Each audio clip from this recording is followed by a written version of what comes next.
श्री शिवाय नमस्तुभ्यम दर्शकों।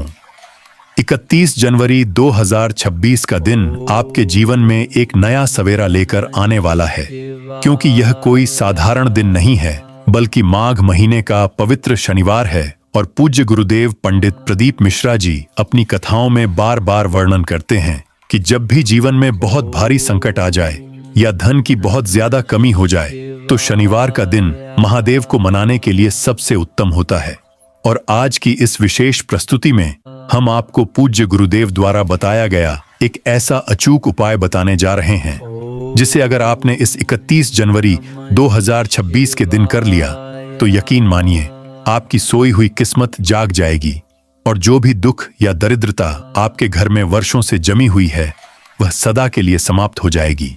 इसलिए आपसे निवेदन है कि इस जानकारी को अधूरा मत छोड़िएगा और अंत तक हमारे साथ बने रहिएगा, क्योंकि आधा अधूरा ज्ञान कभी भी कल्याण नहीं कर सकता है। तो चलिए बिना देर किए जानते हैं कि आपको 31 जनवरी की सुबह क्या करना है और कौन सा वह जादुई उपाय है जो आपके जीवन की दिशा बदल देगा। सबसे पहले तो आप यह जान लीजिए कि शनिवार का दिन शनिदेव को समर्पित होता है, लेकिन शनिदेव स्वयं भगवान शंकर के बहुत बड़े भक्त हैं। और शिव महापुराण की कथा कहती है कि जो व्यक्ति शनिवार के दिन भगवान भोलेनाथ के शिवलिंग पर जल चढ़ाता है या पिपलेश्वर महादेव का स्मरण करता है, तो शनिदेव उसे कभी भी परेशान नहीं करते हैं, बल्कि उसे रंक से राजा बना देते हैं।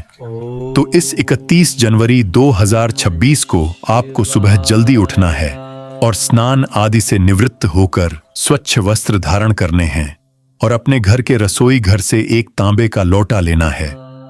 ध्यान रखिएगा कि लोटा तांबे का ही हो और उसमें जल आपको अपने घर के परिंदे से या मटके से ही भरना है, क्योंकि गुरुदेव कहते हैं कि जब हम अपने घर का जल ले जाकर महादेव को चढ़ाते हैं, तो हमारे घर के जितने भी वास्तु दोष होते हैं या पितृदोष होते हैं, वह उस जल के साथ ही समाप्त हो जाते हैं।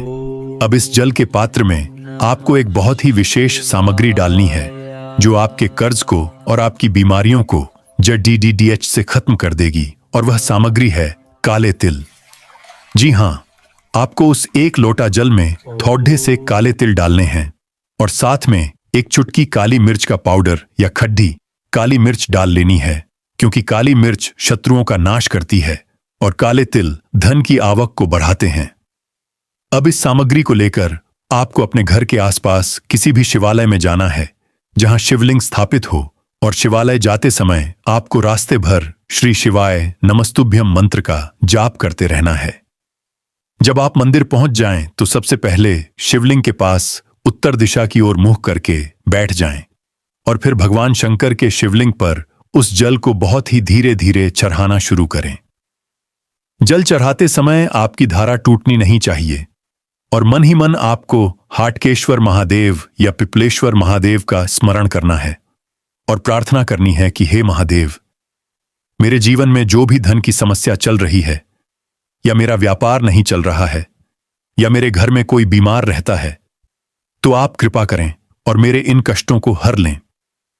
जल चढ़ाने के बाद आपको शिवलिंग के पास 2 मिनट बैठकर ओम नमः शिवाय का 108 बार जाप करना है और फिर शिवलिंग की जलाधारी से जो जल नीचे गिर रहा हो, उस जल का थोड़ा सा आचमन कर लेना है और अपने नैनों से लगा लेना है। इसके बाद आपको मंदिर से बाहर आकर किसी भी पीपल के वृक्ष के पास जाना है, क्योंकि शनिवार के दिन पीपल के वृक्ष में साक्षात लक्ष्मी नारायण का वास होता है। और जो व्यक्ति शनिवार को पीपल के नीचे एक सरसों के तेल का दीपक जलाता है, उसके घर में कभी भी लक्ष्मी की कमी नहीं होती।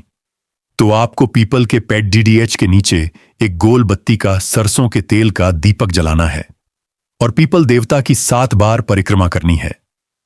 परिक्रमा करते समय भी आप श्री शिवाय नमस्तुभ्यम बोलते रहें।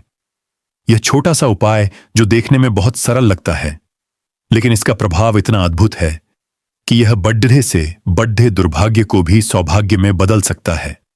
और 31 जनवरी 2026 का यह संयोग बहुत ही दुर्लभ है, इसलिए इस मौके को हाथ से जाने मत दीजिएगा और पूरे विश्वास और श्रद्धा के साथ इस उपाय को कीजिएगा, क्योंकि महादेव तो भाव के भूखे हैं।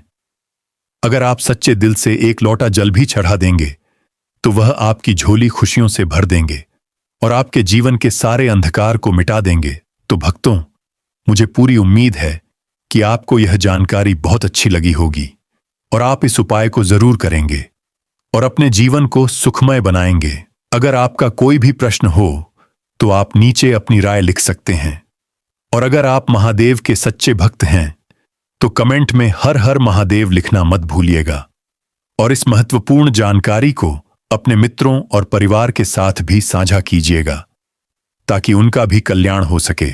क्योंकि कर भला तो हो भला। आज के लिए बस इतना ही। हम फिर मिलेंगे एक और नई और कल्याणकारी जानकारी के साथ। तब तक के लिए आप सभी पर बाबा महाकाल की कृपा बनी रहे और आप सभी स्वस्थ रहें, मस्त रहें और निरंतर प्रभु की भक्ति में लीन रहें। श्री शिवाय नमस्तुभ्यम। हर हर महादेव।